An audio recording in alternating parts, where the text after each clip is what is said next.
easy to see services has magnetized this very wisdom, this very experience to you, because your vision will always attract the support, the wisdom, the people that it asks for you to meet and experience life.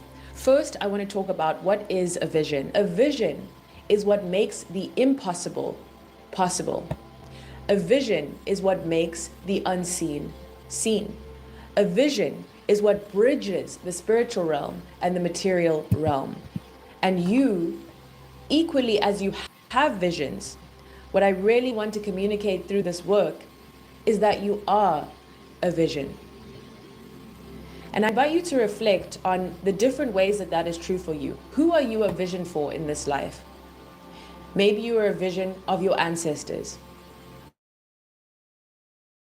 Maybe you're a vision of your parents, calling you in at this very moment, calling in a coach like you, calling in a teacher like you, calling in an artist, a mentor, a creative doula like you, calling in a friend, a lover,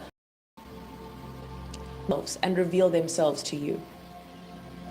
There are so many beautiful paradoxes, dances, mysteries of this idea of sight, because it doesn't require physical sight to have sight. Insight, a third eye, it's all related to perception, discernment, to vision. And what we need to understand as people who are heart-led, soul-led, is that we are living in a vision. We are living a vision of colonizers, of capitalists, of patriarchs, of homophobes, and also we are living in the vision of loving artists and activists and revolutionaries and people who resisted and insisted on the very possibility of us being here. In terms of the freedom that I have in my life, that was a vision that my ancestors, as a Black South African, held. Direct ancestors fought in that struggle because they had a vision for the freedom of Black people in the world. So who are you a vision, my angel? Because sometimes when we have a vision we see for ourselves, it is so easy to look at that vision with doubt and with disbelief. Oh no, that could never happen. I hear people that I work with as a creativity doula saying this all the time. Like, I would love to be able to live full time off my art, but that just seems like a pipe dream. I know that most artists struggle, so I'll never be able to do that. But once you reconcile the impossible that seem out of this world, how dare we not believe we are worthy of believing in magnificent possibilities for us, and you yourself are a magnificent possibility.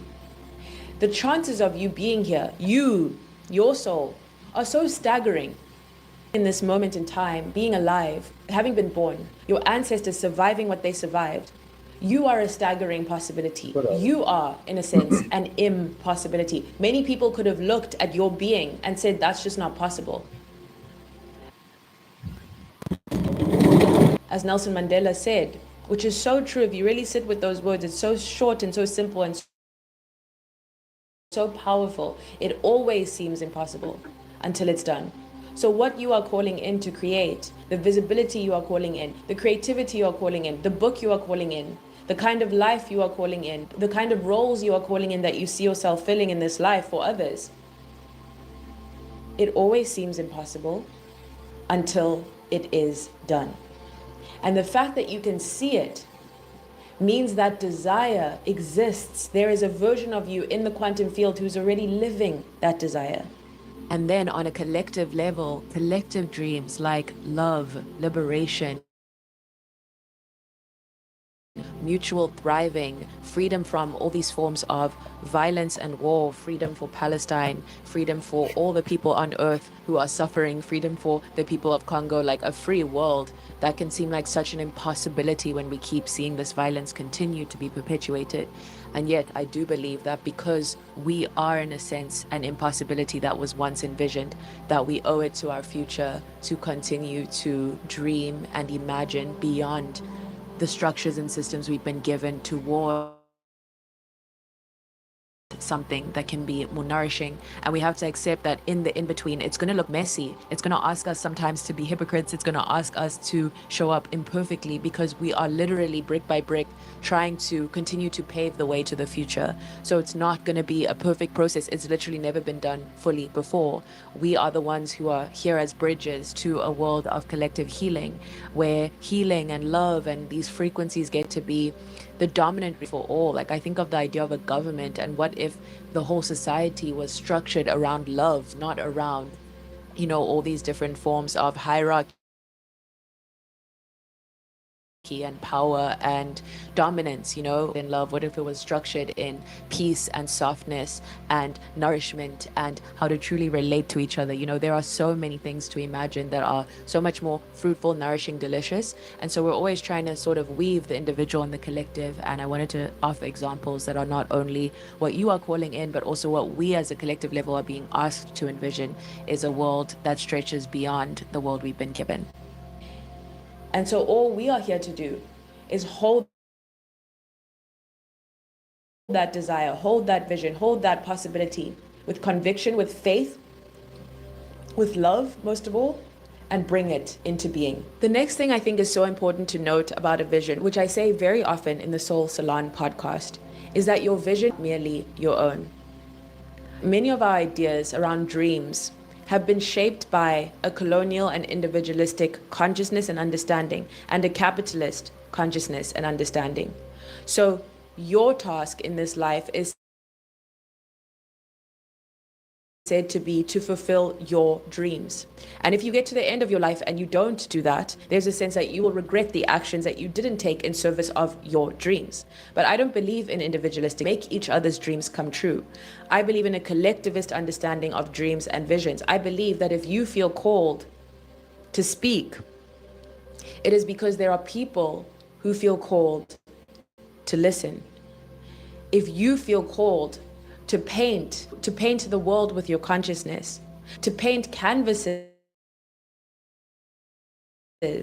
walls, murals, whatever it may be, it is because there are people who feel called, who long, who desire to bear witness to your art with love, with appreciation, with awe, with wonder, with gratitude. If you feel called to teach and you cannot stop visioning and desiring yourself as a teacher in this role and in this life, it is because there are people who feel called to learn from you. All of our visions are tapped into the same collective conscious and collective unconscious. So I think it's so beautiful to recognize that we're not alone in this vision, and we can't fulfill our own visions on our own. I can't dream of having a podcast if no one wants to listen to it. So I must be fulfilling some sort of desire in the souls of others in order for my dream of having a podcast to really come to fruition and blossom and bloom. So in what ways might the collective be dreaming through you? I invite you to journal on that question. How is the principle of collective dreaming, as I call it, how is that resonating or true for you? And you can also reflect on the other side. Who is a teacher or a musician or an artist, a writer, who you can imagine a version of them doubting themselves, and you're just trying to be that piece of faith? Think of me. Think of me. You may not know that I exist yet, but I exist. None of these writers could have fully known just how deeply we would connect with their work. They must have faced doubt. They must have faced fear. They must have faced resistance and overwhelm. And yet it's what they then chose to do with that. So I'm inviting you to reflect on both sides. In what way is the collective dreaming through you? And who is someone who you could say you dreamed of? Like, you dreamed of listening to a music like theirs. You dreamed of listening to an artist like theirs. You dreamed of being in the presence of a consciousness like theirs. Okay? So our visions are deeply important. And we live in the vision, as I said, of many of these systems that have therefore captured our imaginations. In the book Imagination, a Manifesto by Dr. Ruha Benjamin, who is incredible, a sociologist and African-American studies scholar, she's resources also monopolize imagination. So wait, if you were a patient at any Michigan behavioral health facility, including Detroit Behavioral, Stonecrest Center, or any UHS, Sequel, or Acadia facility. This is the money glitch that's getting former patients. So filled with robots. People are talking about a world where we have chips in our heads because the technology has gone from phone to like mind. So we can imagine those technological possibilities that have been shaped by big tech, by Silicon Valley venture capitalists and technologists, but we can't imagine a world where where no human being on earth is hungry, where abundance is true for all, where violence is not a thing. So they've captured our imagination. Oh no, that's just human nature. Human nature is, you know what I'm saying? But when it comes to AI, they don't care about human nature then. Now suddenly all the bets are off. We can do anything we want. So those who monopolize resources monopolize attention. They want to have unique ownership over what we allow ourselves to envision as possible. And remember, this exists at every scale. Because if we can hardly imagine creating something like a song, how are we as a collective supposed to hold the vision and imagination and possibility of freedom for all? You know what I mean? So we have to practice the skill of imagination and then of doing the work in alignment with the imagination. Dr. Benjamin, is that it's not just about having a vision, but the action, the strategy, the planning that goes with bringing the vision to life. She gives the example of Serena Williams and how Serena Williams' dad, from a very young age, would ask her to visualize being at the US Open or the French Open. But it's not that she would just go to bed every night thinking of the vision. She would then train every single day towards that vision. So that's her way of telling us we need to weave together the vision and the aligned action, is taking action. Another thing that came through is that it's not only that you hold the vision of everything you want to create and do. You are also a vision of everything you've already seen, created, and done. Do you hear what I'm saying? So for example, you may think, oh, I have this vision of me living, speaking on a stage. But equally as you have that vision, the version of you right now is a vision of the past version of you now. I am being, it's not only that I have visions. We always focus, especially in this consumerist capitalist world where it's all about what we have not yet achieved and therefore self-improvement and self-development. And it's this conveyor belt where it's always about the next thing and the next thing and the next thing. I am a vision right now of a vision that I had to create this. Vision that I have right now of a vision that I had of supporting people with their creative journeys, of sharing my voice boldly, of walking